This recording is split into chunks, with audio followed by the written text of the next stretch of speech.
In early 1990s Chicago, a quiet couple lived in the suburbs, just another pair of neighbors with a house, a few pets, and a routine life.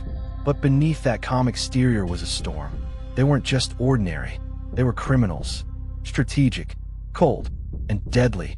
This is the untold story of Chicago's most elusive outlaw, the bearded bandit. January 9th, 1990. Wilmette, Illinois. A man enters the First Nationwide Bank. Dark fake beard, baseball cap, sunglasses, dragon skin gloves. A police scanner crackles at his side. He announces a robbery. Cool, calm, military precision. No chaos, no hesitation. And just like that, he's gone with the cash.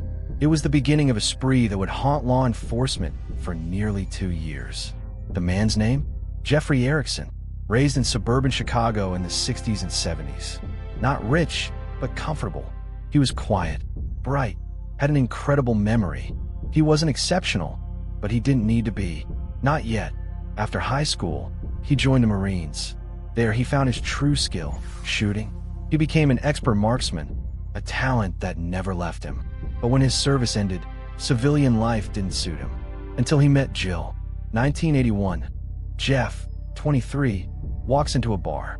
He meets Jill, just 17, a high school senior escaping a broken home. The two clicked instantly. He called her gorgeous. She called him her escape. 6 months later, Jill dropped out of school to move in with Jeff. In 1983, they married. Life began simply. Jeff drove trucks. Jill studied chemistry. They filled their home with pets. But beneath the love, there was instability, mental health struggles, money troubles, and restlessness. In 1986, Jeff joined the police. He passed the academy, got hired in the suburbs, but he wasn't made for law enforcement. His boss said Jeff lacked common sense for the job. Jeff himself admitted he didn't have the heart to be a cop. Arrests made him feel like the villain. He was let go. And with that, the line between law and crime faded. That's when it all turned. Jeff used what he learned from the force to craft perfect heists. He studied scanner codes. He mapped out escape routes. And Jill, she was his partner in every step, coordinating getaway cars and keeping him ahead of the law. Over 22 months, they robbed 8 banks, walking away with nearly $200,000, worth over $430,000 today. They bought a townhouse in Hanover Park, $22,000 cash down. No one questioned a thing. To the world, they were just a quiet couple. Jeff even opened a used bookstore, Best Used Books. He was charming, talked literature with customers. But the mask was slipping.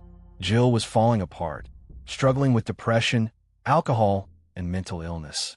Diagnosed with bipolar disorder, she began treatment, but their money problems worsened, and robbing banks became a way to survive.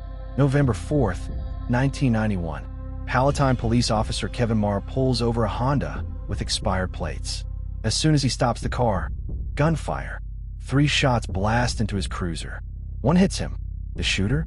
Calm, silent, disguised. He walked back to the car and disappears. Helicopters filled the sky. Schools went on lockdown. The suspect switched vehicles and escaped clean. The description matched a name whispered through the FBI, the bearded bandit. Investigators noticed a pattern: Japanese stolen cars, clean exits, police tactics. He was no rookie. He knew jurisdictions. He left no prints. He wore layers to distort his body shape and gloves to leave no trace. Weeks later, he struck again, this time with an accomplice. Witnesses saw 2 fake bearded robbers. One kept watch, the other took the money. Then they vanished. But law enforcement was getting close. December 10th, 1991. A stolen Mazda is found, hot-wired, untouched. Agents wait. 6 days later, a rusty van pulls up. A man steps out. He starts the Mazda. Agents swarm. It's Jeff Erickson.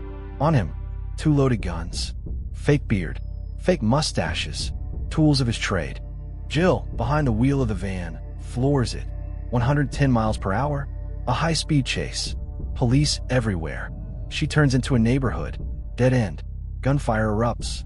Jill opens fire. Police shoot out her tires. She crashes. Still doesn't stop. She's hit, but keeps driving, then smashes into a wall. Police unleash more shots. Silence. Officers approach, carefully. Jill is found, bleeding, unconscious. She's rushed to the hospital, but it's too late.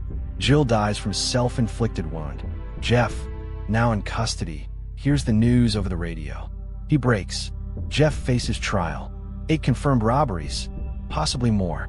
He pleads not guilty, tells reporters he misses Jill. She was all I had, he said, but something feels off. His mother warns, Jeff might try to escape. The warning is ignored.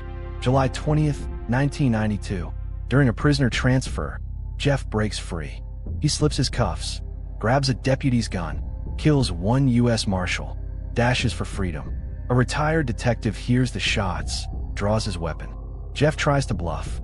I'm FBI. The cop isn't fooled. Fires 6 shots. Hits Jeff.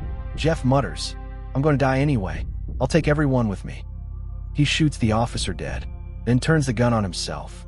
Jeff and Jill went out the way they lived, together, armed and tragic. Some called them modern-day Bonnie and Clyde. But their legacy wasn't just about love and crime.